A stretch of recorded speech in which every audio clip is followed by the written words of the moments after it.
My name is Esperanza Romero, and I'm going to talk about domestic violence and the fact that it's an issue that's alive and well, unfortunately, in Wilmington. And what we could do, even just as an individual, to bring awareness, because I believe through awareness and education comes healing, for a lot of the families that are here. And sometimes it's lack of knowing that the resources are available, that people stay in unhealthy situations. So I'll share a little bit more about DV. I'll use the acronym DV for domestic violence. To work for a nonprofit agency, it's Rainbow Services, and in a nutshell what we did is and it's still in existence, we outreach to women who are victims and survivors of domestic violence and their kids. So we offered comprehensive services, so anything as simple as one-on-one counseling to something more long-term, as making sure that they have housing, short-term housing, so emergency shelters or transitional shelters, and we just help them in the healing process.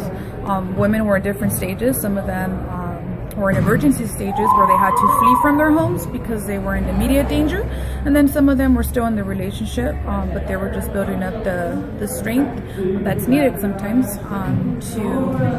to break away from an unhealthy relationship.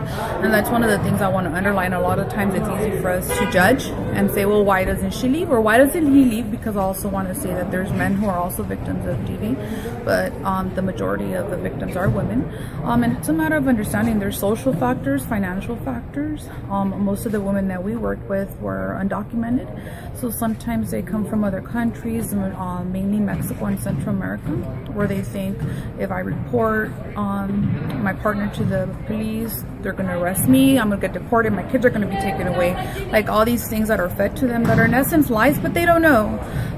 So we taught them their rights, even if they are undocumented. We helped them get a restraining order. We taught them what a restraining order is.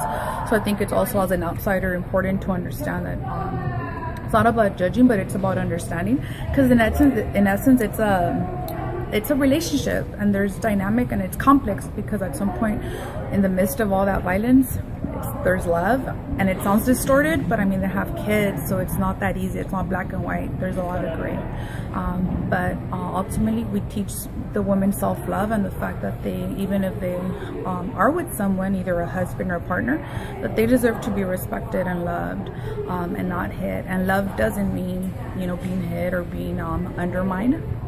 That it a healthy relationships, communication and understanding and acceptance and respect. So it's a lot of education, and so I think in Wilmington it's something that's alive, but it's dormant, where there's a lot of homes that are experiencing it, and that kind of floods into the school system, because there's kids that are going to school and still at the same time being expected to perform, but in the background their homes are broken. And I know in Wilmington we're all about wanting to move forward as a community, but I think the main community is a family, and if the family is broken as a network, it's going to be hard to advance as a community, as a collective. So I think it's really important just to bring awareness when it comes to that issue, and it doesn't have a face. Sometimes people think, I mentioned that most of the women were undocumented, and it's a misconception, like, oh, because they don't know they're from another country. But no, there's well-educated women, there's women that are born here that are still in that situation. So it's across the board. So it's just really and as an individual, what you could do is refer them to 211. It's a great resource. It's a city, and they have a link to a bunch of agencies within the radius of the South Bay. Rainbow Services is the one agency here that it's in San Pedro, so a lot of Wilmington residents, it was easy for them to get there.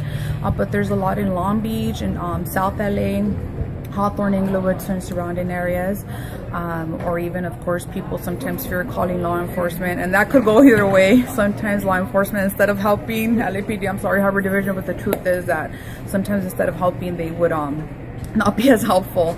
But of course, we would still urge our, women to call law enforcement and to enforce their rights. And sometimes it's just living in fear, and fear is such a scary thing to live in because it keeps us immobile and it paralyzes us. And a lot of these women are living in fear, and that's the reason why they don't step away from these unhealthy relationships. So it's just a matter of one step at a time.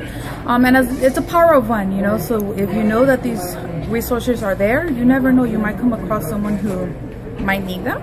It's like, I just think it's so important as a community. There's so many people hurting in Wilmington, especially the family, and a lot of these women are single moms, so that's a whole nother dynamic that goes into play. They're raising boys, they're raising kids, and these kids are seeing violence and drug use, and they're being abused themselves, either sexually, mentally, verbally, physically. So there's a lot of things, and I think it's important to be aware of these resources or these issues that are happening. And I think there's power in just one person, knowing and being compassionate towards another person, and just educating. Through education comes a lot of self-empowerment, and the more we know, the more that we're able to just heal and move forward and be a blessing to people. So I just encourage you, if you know of someone, just to be a friend, non-judgmental, because we have to give what we want to receive, and we don't want to be judged, so we don't, judge other people. So yeah, that was it. So thanks so much, and you matter and you can make a difference. So go and be a blessing to somebody. My name is Esperanza Romero, and I encourage you guys and I urge you guys to speak your voice and use WINN definitely as a resource to be able. We all have something great to say, and we are all powerful, and we know something that somebody else might not know, and what we think and what we feel matter. So definitely make a difference, make an impact by sharing something that could help everybody in Wilmington. And we are all one family, we're all in the same boat, and we could all move forward. The more we know, the more that we could impact people. So the power of one. So you matter, you're important, and you're powerful. So just speak, use your voice.